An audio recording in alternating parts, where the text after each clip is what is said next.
भारत में कोरोना के बढ़ते हुए खतरे के मद्देनजर अब हवाई सफर करके विदेश से लौटने वाले यात्रियों की रैंडम चेकिंग की जाएगी। इसके लिए बाकायदा एडवाइजरी भी जारी हो चुकी है। आखिर क्या है इस एडवाइजरी की जरूरी बातें, चलिए जानते हैं।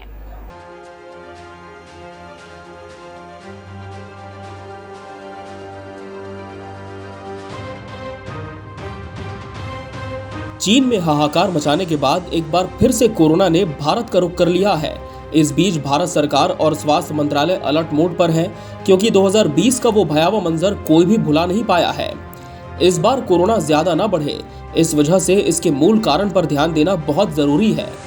कोरोना चीन से ही निकलकर पूरे विश्व में फैला था, ये बात सब जानते हैं, और इसी वजह से 7 समंदर पार से यात्रा करके आने वाले यात्रियों की अब रैंडम चेकिंग शुरू हो रही है।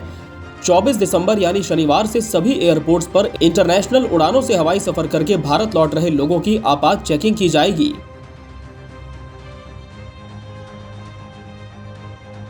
जो एडवाइजरी जारी की गई है उसके मुताबिक फ्लाइट के कुल यात्रियों में से 2% यात्रियों का रैंडम टेस्ट होगा।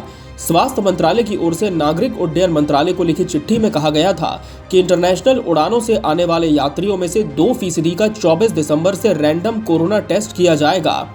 एयरलाइंस कंपनी तय करेगी कि किन यात्रियों का कोरोना टेस्ट होगा। अलग अलग देशों से यात्रा करने वाले यात्रियों को भी टेस्टिंग में शामिल किया जाएगा। एडवाइजरी के मुताबिक इन यात्रियों का सैंपल लेकर उन्हें जाने दिया जाएगा। चिट्ठी में कहा गया है कि रैंडम टेस्ट के बाद अगर कोई यात्री कोविड संक्रमित पाया जाता है तो सैंपल को जीनोमेट्रिक टेस्ट के लिए भेजा जाना चाहिए।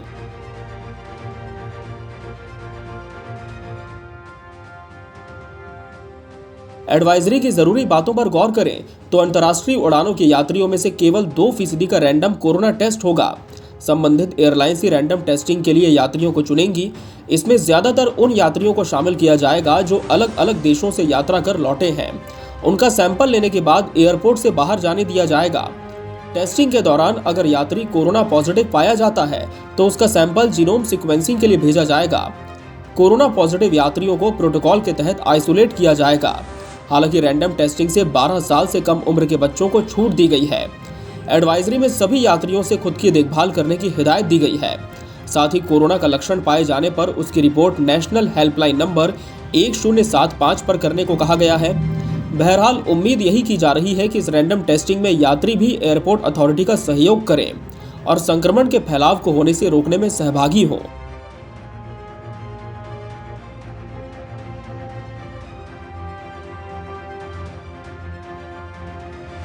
Bureau report, KBC news.